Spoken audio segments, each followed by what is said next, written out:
Une année s'est écoulée. Il est difficile de résumer en quelques minutes l'activité de votre fédération sur les 12 derniers mois. Revenons ensemble sur les moments les plus marquants. La sécurité à la chasse. La sécurité reste la préoccupation majeure de votre fédération. La fédération subventionne toujours l'achat de panneaux de signalisation, des battues, qui permettent d'indiquer aux autres utilisateurs de la nature qu'une action de chasse au grand gibier est en cours, ainsi que l'achat des miradors qui permettent d'augmenter la sécurité des tirs. L'apprentissage de la méthode de chasse de la traque à fût continue, avec la poursuite de l'aménagement de la forêt domaniale de l'Arfeuil, dont votre fédération a obtenu la licence de tir pour la 2e année consécutive. Depuis la fin de l'été 2025, une étudiante est accueillie en alternance pour travailler sur la traque à fût.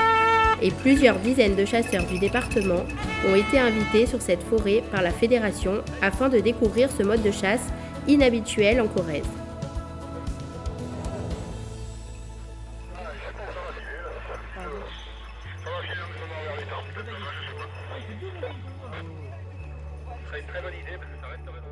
Deux nouvelles journées de battues au grand gibier au bord des voies ferrées ont été organisées avec la SNCF. Pour la première fois, la ligne Limoges-Mémac a été concernée, avec la ligne Paris-Toulouse pour laquelle les sociétés de chasse ont maintenant l'habitude de ces journées qui permettent de limiter la présence du grand gibier à proximité des voies et donc de diminuer le risque de collision ferroviaire.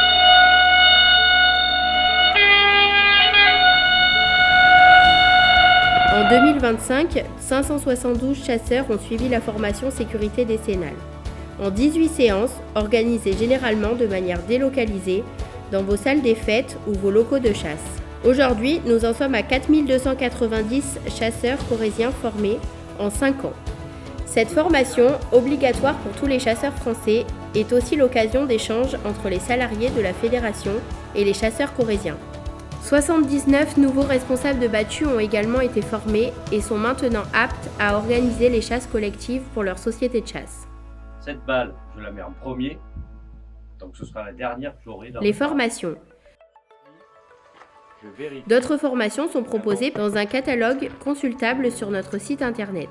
En 2025, 807 chasseurs différents ont suivi au moins une des formations proposées. Afin d'enrayer la diminution du nombre de pratiquants corréziens et pour répondre aux nouveaux enjeux qui se présentent à nous, la fédération a décidé de relancer l'opération permis à 0 € en 2025. 37 jours de formation du permis de chasser ont pu avoir lieu. 280 candidats ont passé l'examen et 260 l'ont réussi, soit un taux de réussite de 72,4%. Les structures de chasse doivent maintenant accueillir ces nouveaux chasseurs.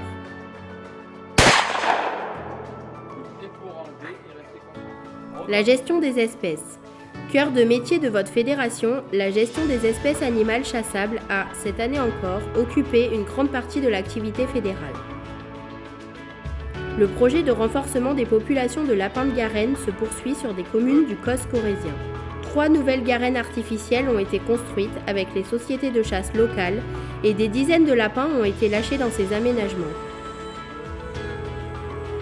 Cette action profite au lézard ocellé, espèce rare et protégée qui vit dans les terriers de lapins.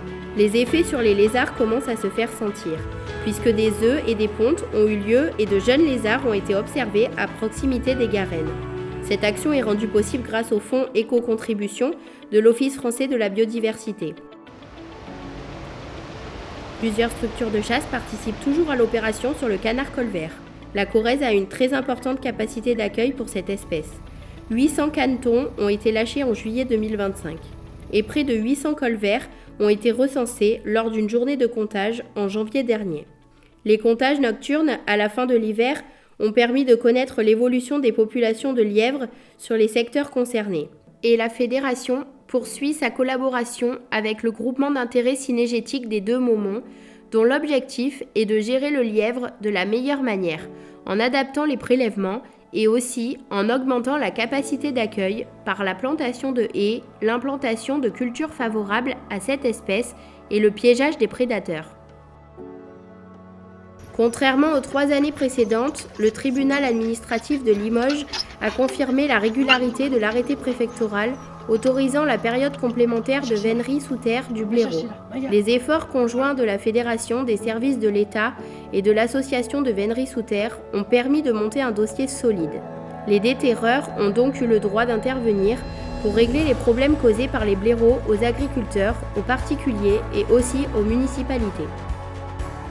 Afin de préparer l'arrêté ministériel de 2026 sur les espèces susceptibles d'occasionner des dégâts, la Fédération a travaillé sur le dossier indispensable au classement de ces espèces. L'Association des piégeurs de la Corrèze nous a aidés en sensibilisant ses adhérents à l'importance de nous transmettre les informations sur les dégâts occasionnés. Plusieurs réunions ont eu lieu avec les services de l'État, la Chambre d'agriculture, les lieutenants de louveterie et aussi les autres associations de protection de la nature.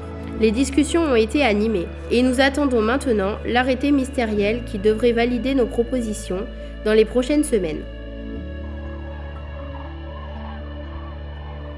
La chasse aux oiseaux migrateurs est toujours très appréciée des chasseurs corréziens. Sur la saison 2024-2025, environ 7700 bécasses ont été prélevées d'après les carnets retournés à la Fédération et les déclarations sur l'application Chasse-Adapt. La saison a une nouvelle fois été bonne, avec des oiseaux présents de manière assez régulière. Le service technique a réalisé plusieurs sorties de bagage des bécasses en automne et en hiver, au cours desquelles 6 oiseaux ont été bagués. Il faut noter qu'une bécasse baguée le 29 janvier 2021 à Sainte-Marie-la-Panouse a été recapturée sur la même commune le 29 décembre 2025, soit presque 5 ans après. C'est une jeune. Ah oui. C'est légèrement crénelé, ça aussi, va, regarde. Et des soirées comptage à la Croule ont eu lieu également au mois de juin dernier dans le cadre du réseau Bécasse de l'Office français de la biodiversité. Les passionnés de l'oiseau bleu ont pu vivre à nouveau des moments exceptionnels.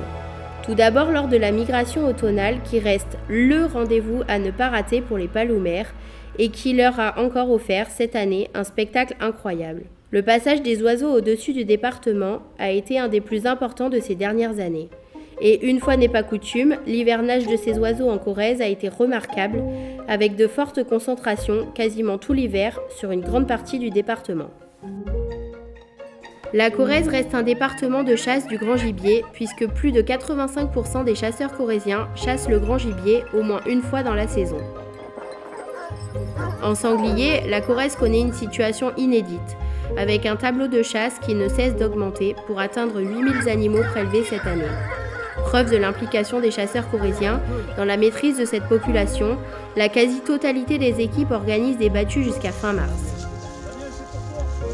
Et beaucoup se servent maintenant de la chasse à l'approche et à l'affût pour limiter les dégâts au printemps ou en été. L'utilisation de la chevrotine possible en Corrèze reste encore assez limitée.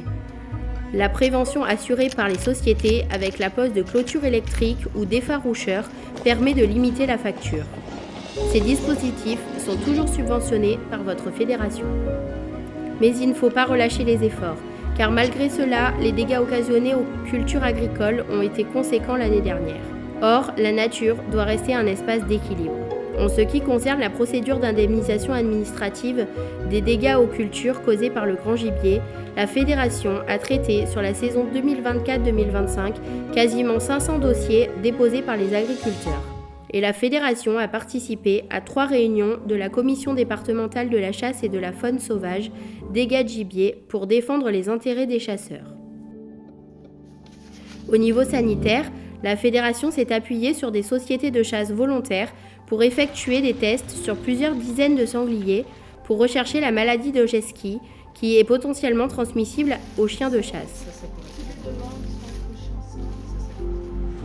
Le chevreuil reste le gibier de base de la chasse corrézienne, avec près de 9500 attributions la saison dernière. Le nombre de journées de chasse consacrées à cette espèce est important et quasiment chaque chasseur corrézien va au moins une fois dans la saison à la chasse au chevreuil.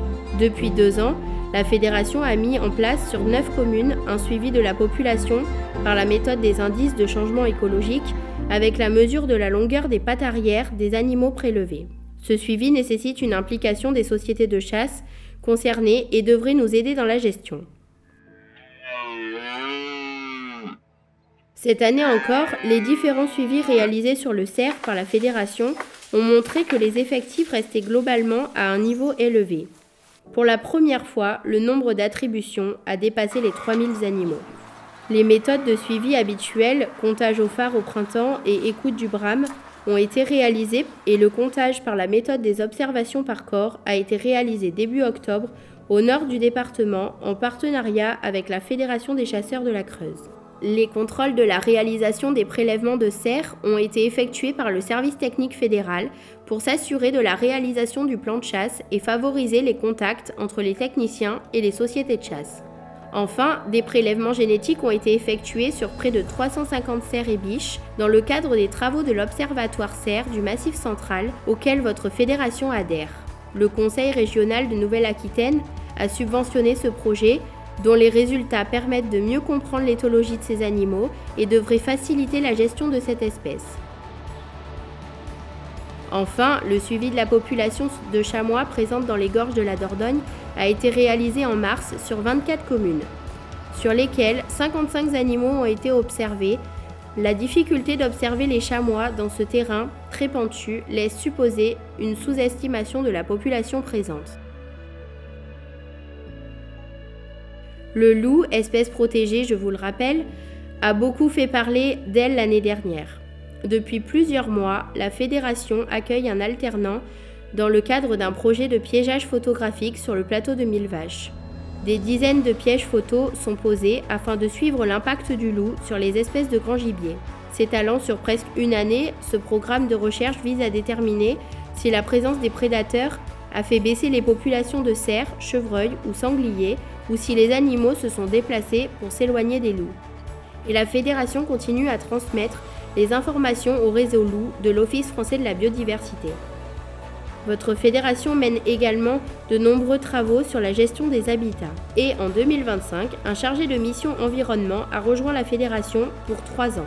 Sa mission principale est la rédaction du plan de gestion de l'espace naturel que représente la Maison de la Chasse et de la Nature. Dans ce cadre, un partenariat a été engagé avec l'Agence de l'eau Adour-Garonne. Un travail est également lancé sur la réhabilitation des mares inférieures à 1000 m² qui sont extrêmement nombreuses sur tout le département et dont l'entretien profiterait à l'ensemble de la biodiversité. L'arrivée de ce chargé de mission permettra notamment de représenter la fédération lors des réunions Natura 2000 ou de répondre aux sollicitations des porteurs de projets agrivoltaïques et de défendre, lors de ces réunions, les intérêts des chasseurs locaux. La fédération a également participé aux rencontres Biodiversité Territoire à Bordeaux sur le stand de la Fédération régionale des chasseurs de Nouvelle-Aquitaine.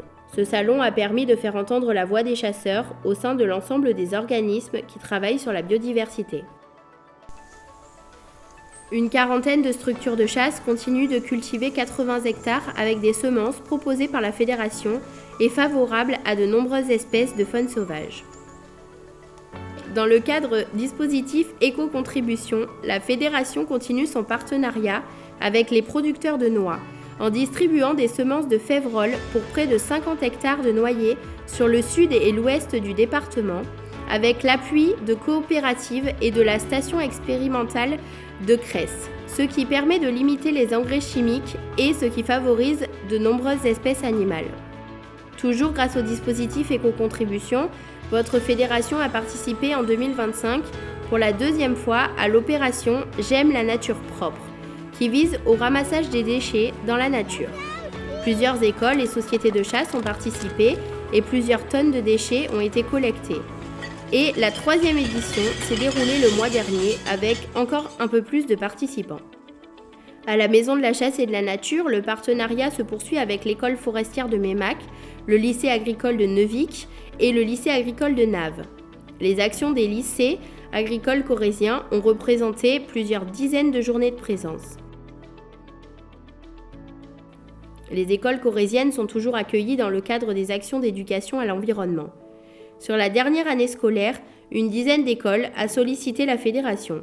Plus de 350 élèves ont effectué des sorties avec un animateur à proximité de leur école, qu'ils ont ensuite complété par une journée sur la propriété des chasseurs corréziens. Lors de la journée départementale d'éducation à l'environnement, environ 120 élèves étaient présents à la Maison de la Chasse et de la Nature à l'automne dernier. 2024, C'est les feuilles qui étaient à la pointe des arbres. Votre fédération a développé sa communication l'année dernière avec le lancement de son compte Instagram ou la communication régulière auprès de ses adhérents par mail ou par SMS. 8 réunions de secteur délocalisées se sont déroulées en février 2025 et 4 numéros de la revue Chasseurs en Nouvelle-Aquitaine ont été envoyés aux 4000 chasseurs abonnés.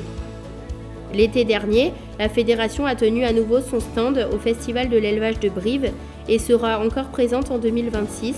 Pour la première fois, la fédération a tenu un stand lors du Carrefour des collectivités territoriales à Brive en juin dernier sur l'invitation de l'Association des maires.